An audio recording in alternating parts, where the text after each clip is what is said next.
예레미야 43장 말씀, 오늘 예레미야가 호세아, 요엘 이렇게 말씀을 볼 텐데요.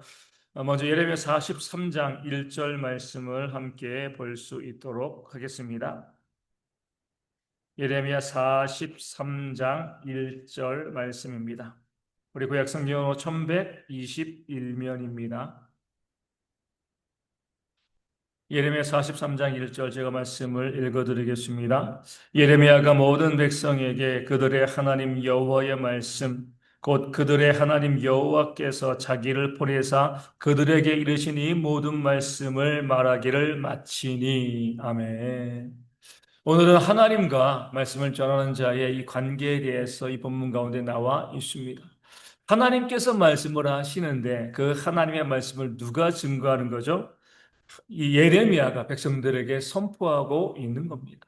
자기의 생각과 자기의 주장을 이야기하는 것이 아니라 하나님에게서 말씀을 받아서 그 받은 말씀을 백성들에게 증거하고 전하고 있는 거죠.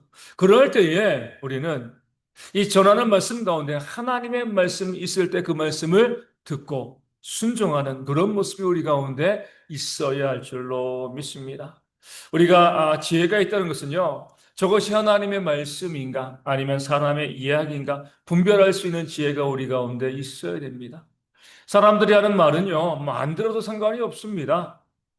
하지만 하나님께서 우리에게 주시는 말씀이라고 하면 그 말씀이 때로 우리가 듣기 싫은 말씀이라 할지라도 그 말씀은 듣고 순종해야죠. 왜냐하면 하나님의 말씀은 어때요?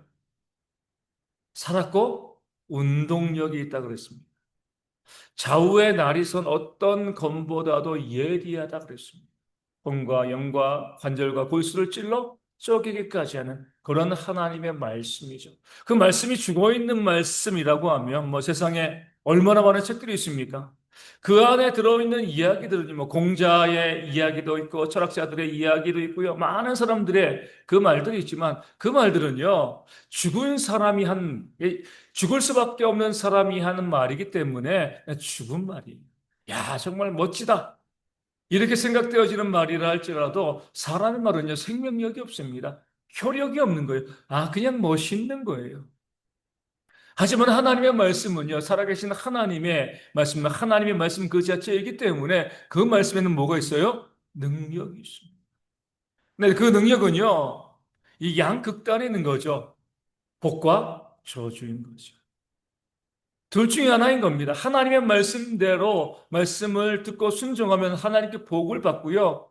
그 말씀을 듣지 아니하고 순종하지 아니하면 하나님의 진노와 저주를 받게 되어 지는 겁니다. 그러니까 우리가 그 말씀의 무서움을 좀 알아야 돼요. 어떤 사람들은요, 그냥 말씀을 되게 가벼이 여기고요. 내가 이 좋아하는 사람이 이야기하면 듣고 그렇지 않으면 듣지 않는 그런 모습이 있습니다. 안타까운 거죠. 하나님께서 오늘 말씀을 통하신 것처럼 예레미야를 통해서 하신 말씀입니다. 예레미야가 그 말씀을 증거했을 때 이스라엘 백성들은요, 듣기 싫어했습니다. 왜냐하면 이 나라가 바벨론에 의해서 멸망당할 것이다. 너희의 죄로 인하여서 하나님 이 땅을 심판하실 것이다. 이 말씀을 증거했거든요. 그러니까 듣기 싫은 거예요. 하지만 듣기 싫다고 해서요, 그 말씀을 듣지 않았을 때 어때요? 그 성이 함락되어지고 끔찍한 그런 이 살육과 그러니까 죽임을 당하는 그런 역사가 이 성경에 기록되어 있는 겁니다. 말씀을 전하는 자가 누구이건 그가 많이 배운 자이건 그러지 못한 자이건 또 내 마음에 드는 자이건 그렇지 않은 자이건 하나님의 말씀을 증거하면 그 하나님의 말씀은 생명력이 있고 권능과 힘이 있다. 그 사실을 기억하고요. 말씀 가운데 순종하는 그런 지혜가 우리 가운데 있어야 할 줄로 믿습니다. 에덴 동산에서 아담과 하와의 범죄는 뭐예요? 하나님께서 정령 죽으리라 말씀하셨음에도 불구하고요. 자기들이 그 위에 있는 거죠. 죽을까 하노라.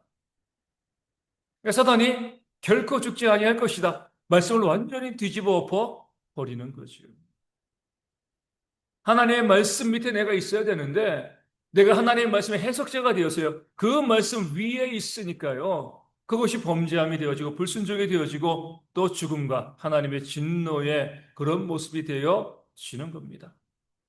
그래서 성도들은 하나님의 말씀 아래에 있음을 기억하고요. 하나님의 말씀이라고 하면 그래서 지난주도 말씀드린 것처럼 그 말씀이 내게 너무나 무겁고 또 힘들고 그런 말씀이라 할지라도 마치 아브라함에게 그 이삭을 번제로 바치라 이 말씀처럼 너무나 힘들고 어려운 말씀이라 할지라도 그것이 하나님의 말씀이라고 하면 그 말씀에 순종하는 그런 지혜가 우리 가운데 있어야 할 줄로 믿습니다.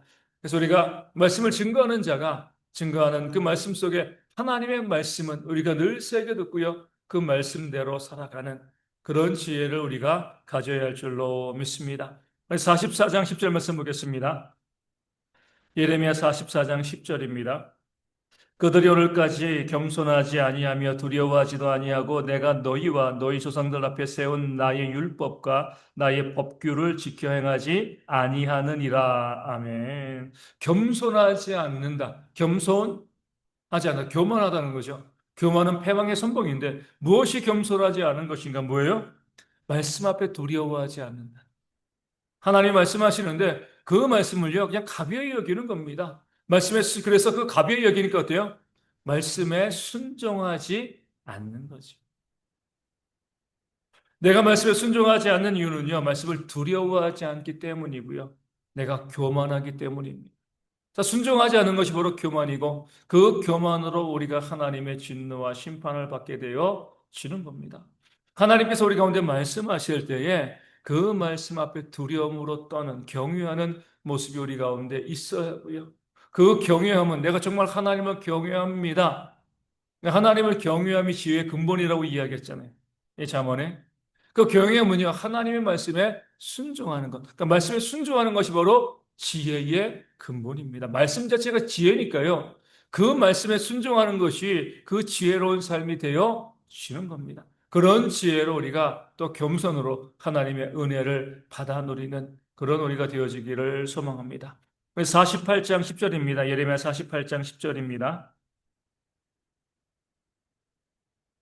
예레미야 48장 10절 말씀. 여호와의 일을 게을리하는 자는 저주를 받을 것이요 자기 칼을 금하여 피를 흘리지 아니하는 자도 저주를 받을 것이로다. 아멘. 누가 저주를 받아요? 여호와의 일을 게을리하는 자. 무서운 말씀이죠, 그렇죠?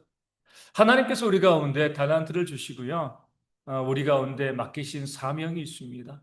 그 사명을 게을리할 때 하나님의 저주가 임하게 되어지는 거죠.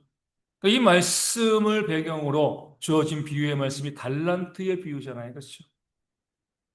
그 한 달란트 받아서 아무것도 행하지 않고 땅에 묻어두었던 그 종에 대해서 주인은요, 악하고 게으른 종아. 그러니까 게으른 것은 악한 것이다.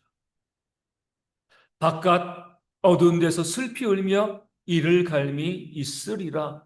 저주를 선포하신 거죠. 여호와 하나님의 일을 게을리하는 자는요, 정말 이 저주를 받은 그런 사람인 거죠. 얼마 전에 이제 어떤 우리 유명한 영화 배우죠. 영화 배우가 이제 나와서 자신이 대학교 다닐 때 그 연극 영화과 다닐 때 그때 했던 일들 뭐 그런 일들을 쭉 이야기하더라고요. 새벽 5시에 와서 청소부터 학교에 와서 청소하면서 또 연극 연습을 하고요. 열심히 연극하고 뭐 이 배우는 입장이니까 조명도 하고 조명하다 스파크도 튀고 죽을 뻔도 하고 정말 이렇게 치열하게 했다는 거죠. 열심히 했다는 거예요.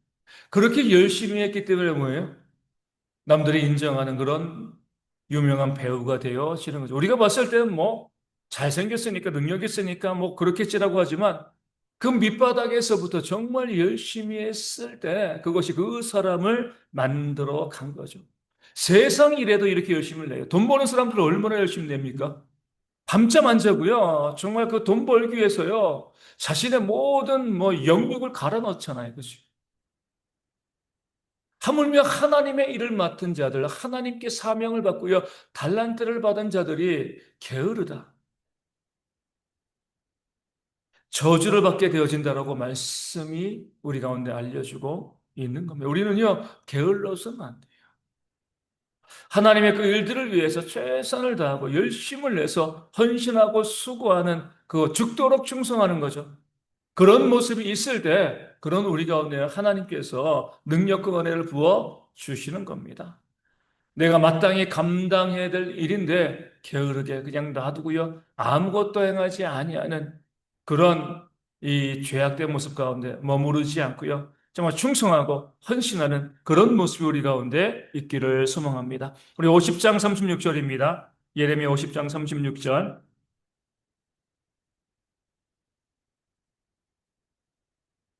제 말씀을 읽어드리겠습니다.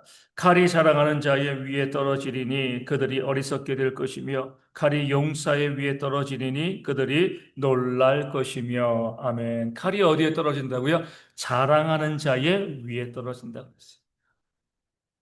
하나님의 진노의 심판이야 자랑하는 자 위에 떨어지는 겁니다. 내가 이런 사람이야. 내가 이런 일을 했어. 우리 가족 중에 이런 사람들이 있어. 우리는 자주 말씀드립니다. 우리가 너무나 쉽게 자랑을 해요. 하지만 그것이요, 하나님의 심판의 근거가 됩니다. 왜요? 우리가 자랑할 게 없기 때문에 그래요. 우리는 자랑이 아니라 뭘 해야 된다고요? 감사죠. 그렇죠. 하나님께 감사해야 되는데, 우리는 감사보다는요, 자랑하려고 합니다. 하나님께서 우리 가운데 주신 것인데, 그것을 인정하지 않고요, 자꾸 우리가 자랑하게 되어지니까 칼이 우리 그 자랑하는 자의 머리 위에 떨어지게 되어지는 겁니다. 늘 우리는 내게 주신 모든 것에 대해서 하나님 감사합니다. 다른 사람들에게 이야기할 필요도 없어요. 하나님 감사합니다. 감사합니다. 그 감사만을 고백해야지. 나 이런 사람이라고 이렇게 헌신했다고 이렇게 성공했다고 그것에 대해서 다른 사람들에게 자랑하게 되었을 때에 오히려 하나님의 심판이 임하게 되어지는 겁니다. 이스기야가요 그 왕궁에 있는 모든 보물들 다 바벨론의 사자에게 보여주었을 때에 자랑한 거죠. 결국 바벨론 위에서 그 후손의 그 나라가 멸망하게 되어지는 자랑하는 것 위에 하나님의 칼이 임하게 되어지는 겁니다. 감사해야죠. 보여줄 게 어디 있어요, 그렇죠? 자꾸 우리가 다른 사람들에게 보여주려고 하는 그런 마음을 우리가 접으셔야 돼요.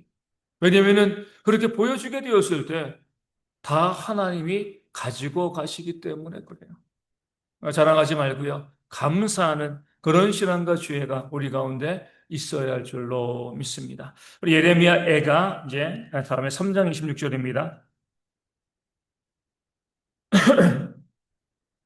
예레미야 애가 3장 26절 말씀입니다. 1147면입니다. 예레미야 애가 3장 26절. 사람이 여호와의 구원을 바라고 잠잠히 기다림이 좋도다. 아멘. 우리 삶의 고난과 어려움이 있잖아요. 그렇죠? 때로 오해받을 수도 있고요. 문제가 우리 가운데 발생할 수 있습니다. 그럼 우리는 어때요? 적극적으로 나서가지고 오해를 풀려고 하고요. 그 문제 가운데 우리가 벗어나려고 애쓰고 노력을 하죠. 근데 성경에 우리 가운데 말씀하고 있는 것은요. 여호와의 구원을 바라보라는 거예요. 네가 하려고 하지 말고 하나님의 구원을 바라고 잠잠히 기다림이 좋도다. 내가 하려고 할 때 문제가 더 커질 수 있습니다. 하나님께서 하나님의 손길로 하나님의 역사로 우리를 구원하시는 모습을 보여주시는 것. 잠잠히 기다리는 거예요. 물론 답답하죠. 그렇죠? 야, 지금 여기서는 해명해야 되는데 이 오해를 풀어야 되는데 이 문제 가운데 내가 정말 어떻게 살기 위해서 무엇을 해야 될 텐데 거기에 분주하잖아요. 내 삶에 어려움과 문제가 있으면 사람들은 그 문제를 풀기 위해서 정말 사방팔방으로 뛰어다닙니다. 그러면서 뭘 하네요? 나와서 기도하지 않아요. 잠잠히 하나님께서 그 문제 가운데 우리를 해결해 주시고 풀어줄 것을 구원해 주실 것을 기다려야 되는데 나와서 기도하지 않습니다. 여기에도 저기에도 다니면서 여전히 분주하게 다니지만 결국 그런 것들이 우리를 구원해낼 수가 없습니다. 여호와만이 우리를 구원해내신다. 그 사실을 기억하고요. 잠잠히 하나님의 구원하심을 기다릴 수 있는 그런 지혜가 우리 가운데 있기를 소망합니다. 사람들은 물론 어리석다고 이야기하죠. 야, 가만히 있으면 아무것도 안 돼. 이렇게 이야기해요. 하지만 그것은 사람들의 이야기죠. 하나님께서는 우리 가운데 오늘 말씀을 통해서 잠잠히 기다려라. 내가 문제를 해결할 때까지, 내가 너희를 구원할 때까지 너희는 잠잠히 기다리라. 이렇게 말씀하고 계십니다. 그 말씀 가운데 순종하며 정말 잠잠히 기다림으로 하나님의 은혜의 역사를, 구원의 역사를 경험하는 우리 모두가 되어지기를 소망합니다. 조금 뒤로 넘어가서 호세아 1장 7절 말씀입니다. 1257면, 구약성경 1257면입니다. 호세아 1장 7절입니다. 예레미야 애가에서 이제 호세아로 넘어가는 게 같은 왕국 시대이기 때문에 그래요. 예레미야 뭐죠? 그리고 에스겔, 다니엘. 에스겔은 나라가 망했을 때, 다니엘은요, 포로기. 왕국의 역사적인 순서를 맞추기 위해서 예레미야 애가 다음에 우리가 바로 호세아. 물론 호세아는 그 예레미야보다 더 이전 사람이지만 그렇게 말씀을 저희가 보게 되어집니다. 호세아 1장 7절 말씀 보겠습니다. 그러나 내가 유다 족속을 긍휼히 여겨 그들의 하나님 여호와로 구원하겠고 활과 칼이나 전쟁이나 말과 마병으로 구원하지 아니하리라 하시니라. 아멘. 좀 전에 읽었던 예레미야 애가 3장의 말씀과 똑같은 말씀이죠. 무엇으로 구원해요? 여호와로 구원하는 겁니다. 칼이나 뭐 창이나 말과 마병으로 그런 것으로 구원해내는 것이 아니라 오직 여호와께서 우리를 구원하시는 그런 가장 중요한 그런 역사를 베풀어 주시는 거죠. 그러니까 하나님께 모든 것을 맡기는 거죠. 하나님께서 이 문제 가운데 우리는 칼을 쓰려고 하고요, 창 쓰려고 하고, 활 쓰려고 하고, 말 쓰려고 하고, 뭐, 이 전차 쓰려고 하고, 이런 것을 써야지만 문제가 해결될 수 있다고 생각하는데, 하나님은 내가 너희를 구원해 줄게. 그런 거 없어도 나는 천둥과 번개와 지진과 모든 것을 동원해서도 너희를 구원해낼 수 있어. 질병으로 너희를 구원해낼 수 있어. 하나님께서 우리 가운데 구원할 수 있는 그 방법들이 많이 있거든요. 그 여호와로 구원하신다. 하나님이 우리를 구원하신다. 그 말씀을 기억하시고요. 우리가 하나님의 구원하심을 바라보고 또 기도하는 그런 지혜가 우리 가운데 있어야 할 줄로 믿습니다. 우리 4장 6절입니다. 호세아 4장 6절입니다. 호세아 4장 6절 1259면입니다. 내 백성이 지식이 없으므로 망하는도다. 내가 지식을 버렸으니 나도 너를 버려 내 제사장이 되지 못하게 할 것이요. 내 하나님의 율법을 잊었으니 나도 내 자녀들을 잊어버리리라. 아멘. 왜 우리가 망한다고요? 지식이 없어서. 예, 지식은요, 다른 지식이 아니잖아요. 하나님의 말씀이잖아요. 내가 지식을 버렸으니까, 지식을 가지고 있었습니다. 아예 안 주어진 것이 아니라 말씀을 받았어요. 그렇죠? 받았는데 버려버리는 거예요. 쓸모가 없다고. 하나님의 그 살아있는 말씀을 받았음에도 불구하고 가장 강력한 무기인데 그 말씀을 그냥 버려버리는 겁니다. 네가 내 말씀을 버렸으니 나도 너를 버릴게. 똑같이 심은 대로 거두게 해주시는 거죠. 내가 하나님의 율법을 잊었으니까 나도 내 자녀들을 잊어버릴 거야. 너의 자녀들 내가 신경 쓰지 않겠다는 겁니다. 지식이 없을 때 우리가 망하게 되어지는 하나님의 말씀을 우리가 듣습니다. 정말 많은 말씀을 듣죠. 그 말씀을 우리가 듣고 그 말씀을 간직하고 마음에 새기고요. 말씀 가운데 살아가고 말씀으로 순종해야 되는데 그 말씀을 듣긴 듣지만 그것을 내다버리니까요. 마치 길가에 떨어진 그 씨앗처럼 튕겨내버리니까. 하나님의 말씀인데 좋은 밭에 들어가면 똑같은 씨앗입니다. 그렇죠? 씨앗 자체에 문제가 있는 것이 아니에요. 좋은 밭에 들어가면 30배, 60배, 100배의 결실을 내는 그런 말씀인데, 그런 씨앗인데, 길가밭은요, 그 말씀을 튕겨내는, 뭐 싹을 틔울 수도 없는 거죠. 땅에 품지 않으니까. 말씀을 버리게 되어지면 망하는 겁니다. 생명이 없는 거예요. 길가엔 생명이 없잖아요. 좋은 밭에 생명의 역사, 이 거둠의 역사가 있게 되어지는 겁니다. 그러니까 많은 사람들이, 많은 성도들이요, 말씀을 듣지만, 말씀을 받지만, 그 말씀을 버려서, 받지만 버리니까 지식이 없죠. 지식이 없으니까 어때요? 망할 수밖에 없습니다. 이 말씀은 생명의 말씀이거든요. 이 말씀을 내가 받아들이지 아니하고요. 말씀 가운데 살아가지 아니하니까 내 백성이 지식이 없으므로 망하는도다. 망하게 되어 지는 겁니다. 말씀을 우리가 하나님의 말씀인 줄 알고요. 내 마음밭을 갈고요. 그 말씀을 심어서 그 지식 말씀을 가지고요. 내 자녀도 살고요. 나도 사는 하나님의 은혜를 누리는 그런 모습이 우리 가운데 있기를 소망합니다. 호세아 6장 6절 말씀입니다. 6장 6절 말씀. 나는 인애를 원하고 제사를 원하지 아니하며 번제보다 하나님을 아는 것을 원하노라. 아멘. 하나님께서 원하시는 것은요, 제사가 아니라 인애, 사랑이죠. 그렇죠? 번제보다 하나님 아는 것. 하나님 아는 것도 말씀이고 사랑이잖아요. 하나님의 사랑이시니까. 하나님께서 우리 가운데 원하시는 것은 하나님을 사랑하고요. 내 이웃을 내 자신과 같이 사랑하는 것. 우리의 원수를 사랑하는 것.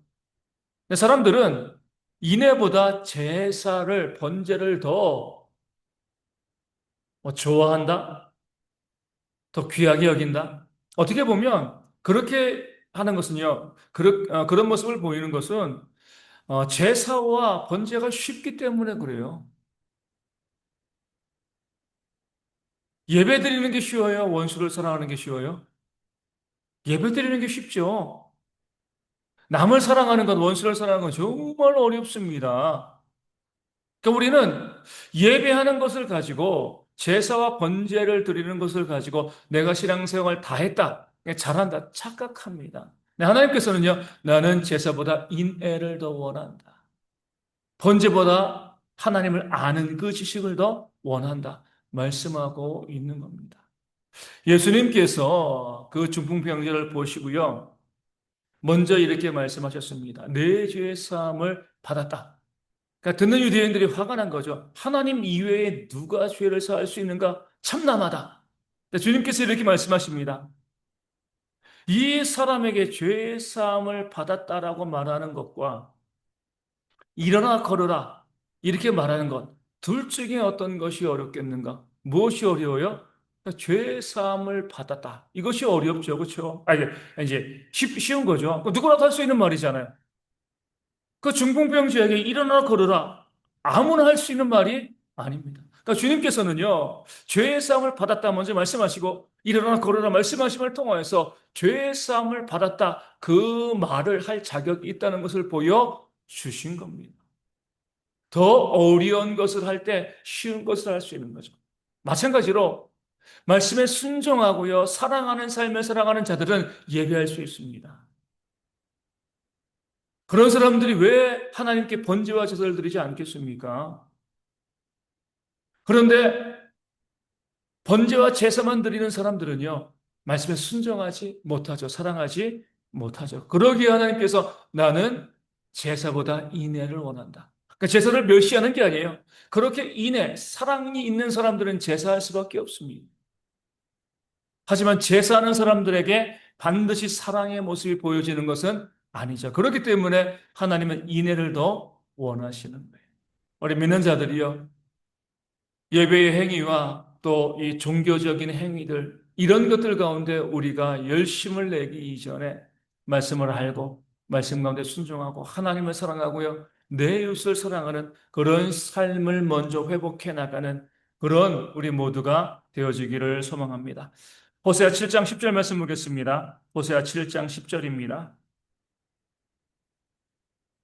이스라엘의 교만은 그 얼굴에 드러난다니 그들이 이 모든 일을 당하여도 그들의 하나님 여호와께로 돌아오지 아니하며 구하지 아니하도다. 아멘. 정말 교만한 사람들은요, 하나님의 진노 가운데 그들의 삶의 고난과 어려움을 당하여도요, 하나님께 돌아오지 않습니다.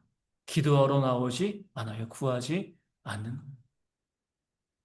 그런 안타까움이요, 이 호세아 시대에만 있는 것이 아니라 지금 이 시대도 있습니다.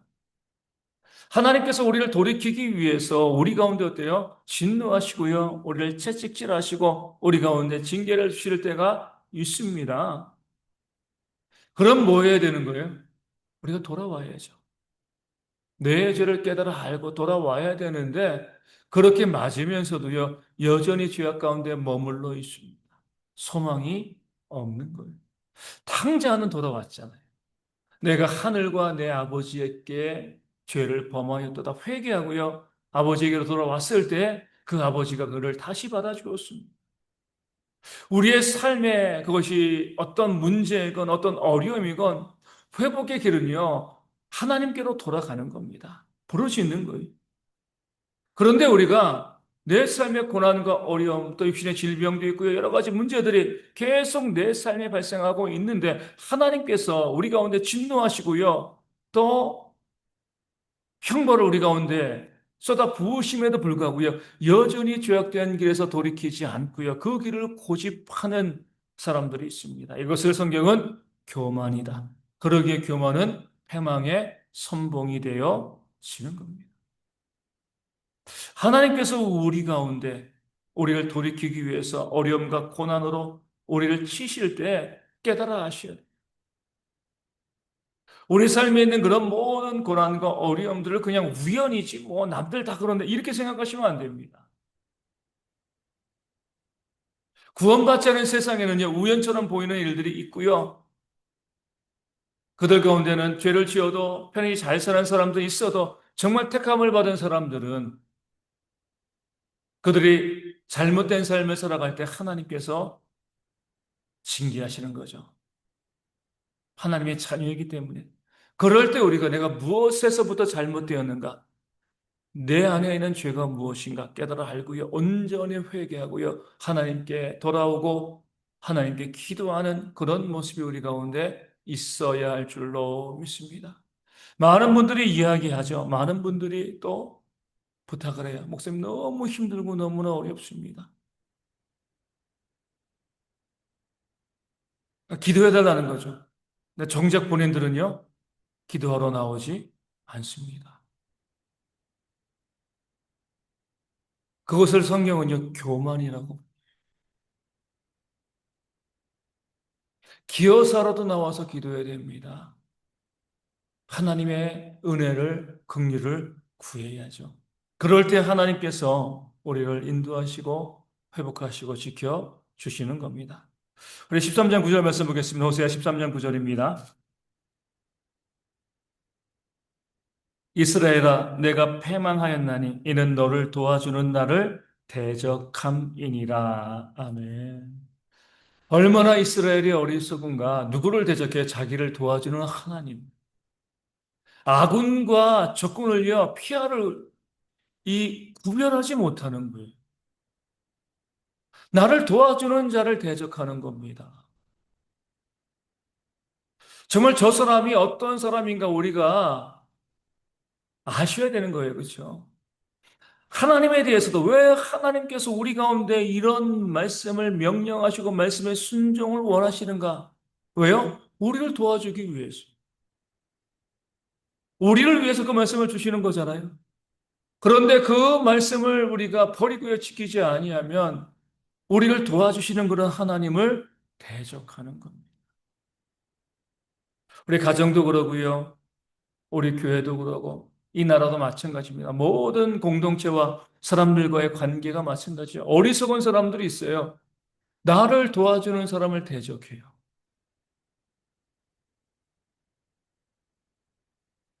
나를 도와주는 사람을 대적하면 그 사람이 나를 도와주겠습니까? 도와주지 않는 거죠. 나를 위해서 기도해주는 자를 대적합니다. 나를 위해서 물질로 섬기는 자들, 또 봉사하는 그런 사람들을 대적해요. 우리 가정에서도 그 자녀들이 부모를 대적해요. 나를 위해서, 그 자신을 위해서 애쓰고 수고하는데 그 부모를 대적합니다. 남편이 아내를 대적해요. 아내가 남편을 대적해요. 도와주려고 하는데 도움을 주고요. 함께 잘 살아보려고 하는데 서로 대적합니다. 망하는 거죠. 그렇죠?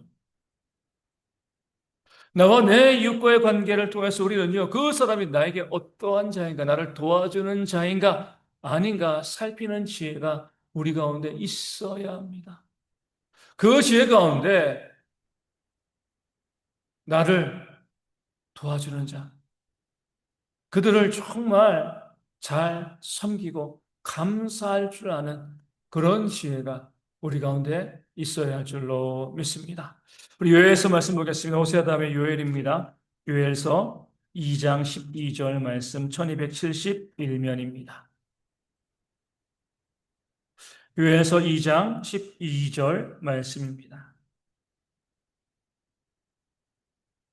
여호와의 말씀에 너희는 이제라도 금식하고 울며 애통하고 마음을 다하여 내게로 돌아오라 하셨나니. 아멘. 언제요? 이제라도. 가장 늦었다고 생각하는 때가 가장 빠른 때다. 이런 말이 있잖아요. 지금이라도 돌아가면 되는 겁니다. 탕자처럼 너무 늦었지만 그래도 돌아갈 때 아버지께서 받아주시고 안아 주시는. 사람들은 너무 늦었어. 염치가 없어. 그렇지 않습니다. 지금이라도 이제라도 하나님께 돌아가시면 되는 거예요. 하나님께 부르짖고요. 하나님의 긍휼과 은혜를 소망하시면 되는 겁니다. 그럴 때 부어주시는 하나님의 놀라운 은혜가 우리 가운데 임하게 되어질 줄로 믿습니다. 늦은 건 하나도 없어요. 지금이 가장 빠른 때예요. 하나님께 회개하는 것도 그러고요. 내 이웃에게 용서를 구하는 것도 마찬가지고 또 이웃을 섬기고 사랑하는 것도 마찬가지입니다. 그동안 못했어도요, 지금 하시면 되는 거예요.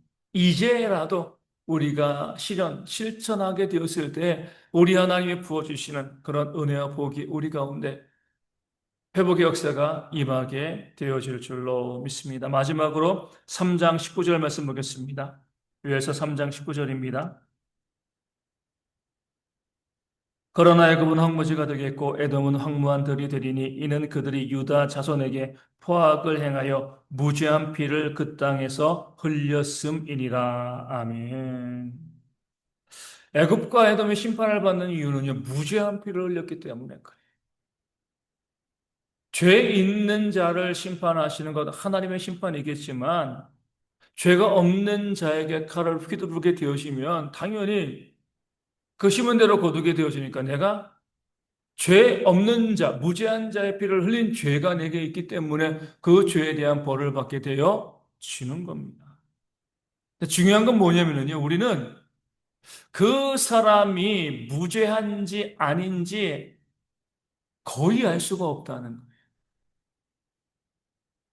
하나님만이 사람의 마음을 아시기 때문에 누가 죄인지 죄가 없는지 죽을 만한 죄가 있는지 없는지 하나님만이 아시는. 우리는 잘못된 판단을 하게 되어집니다. 오판하는 거죠, 그렇죠? 나쁜 놈이라고 공격했는데 정말 내 편일 수가 있고요. 내 편이라고 받아들이는데 그 사람이 나에게 칼로 찌를 수도 있습니다. 이게 우리의 사람의 판단의 한계가 되어지는 거죠.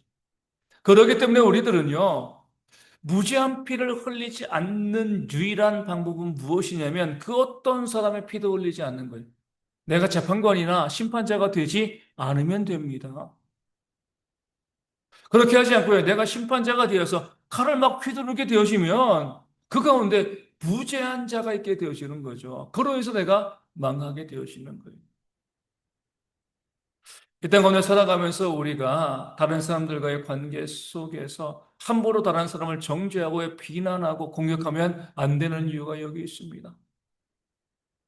그런 비난과 공격을 받아 마땅한 자라면 뭐 하나님의 공의가 임한다 이렇게 할 수도 있겠지만 우리가 그렇게 마구 칼을 휘두르며 공격하고 비난하고 정죄할 때 무죄한 자에게 나의 공격과 칼이 들어갈 수 있다는 거죠. 그렇게 되어지면 어때요? 하나님의 진노를 내가 받게 되어지는 거죠. 남을 막 저주하게 되어지면 그 저주에 합당하지 않는 그 사람에게 합당하지 않은 저주가 선포되었을 때는요, 그 저주는 누구에게요? 내게로 돌아옵니다. 다윗이 고백하잖아요. 내 기도가 내 품으로 돌아왔도다. 어떤 기도요? 축복의 기도죠. 원수인데도 정말 악한 자인데도요, 그를 위해서 축복하며 기도하는 겁니다. 그런다고 그 악한 자에게 하나님의 복이 임하나요? 임하지 않죠. 내가 축복한다고 해서 그 복이 그에게 임하는 것이 아니에요. 단지 그를 위해서 내가 축복하며 기도해 주었을 때 그 사람이 그 축복을 받기에 합당하지 않은 사람이라고 하면 그 복이요, 소멸되는 것이 아니라 나에게로 돌아오는 거예요. 그러니까 내 기도가 내 품으로 돌아오게 되어 지는 거죠. 이 원리를 다윗이 알고 있었기 때문에 축복한 겁니다. 그 사울왕도 살려주는 거예요. 자기를 죽이려고 했던 그 사울왕이지만 그를 살려주니까 다윗이 사는 거예요. 그렇죠? 사울은 다윗을 죽이려고 하다가 자신이 길보아 전투에서 죽임을 당하게 되어 지는 거죠. 우리는 사람이기 때문에 선악을 완벽하게 구분해낼 수가 없습니다. 우리의 판단은요, 틀리는 경우들이 훨씬 더 많이 있어요. 그러기에 우리는 할 수만 있으면 뭐예요? 내 주변 사람들 축복해야 됩니다. 그럴 때 내가 축복하는 자로서 하나님의 복을 받아 누리는 그런 은혜를 힘입게 되어 지는 거죠. 그런 지혜를 가지고요. 누구를 비난하고 공격하고 정죄하고 다투고 싸우는 것이 아니라 모든 사람을 위로하고 격려하고요. 비록 그가 악한 자라 할지라도 사랑은 허다한 죄를 덮는다고 했잖아요. 그렇죠? 죄가 있어도 사랑하라는 거예요. 죄가 있어도 축복하라는 겁니다. 그럴 때 그 복이 그 사람에게 합당하면 들어가겠고요. 그렇지 않으면 나에게로 돌아오는 그런 역사가 일어나게 되어질 줄로 믿습니다. 그 마음 가지고요. 믿는 자로서 또 명절이잖아요. 만나는 모든 사람들에게 선한 말, 복된 말, 위로하고 격려하는 그런 말을 쏟아 부을 수 있는 그런 우리가 되어지기를 주님의 이름으로 축원을 드립니다.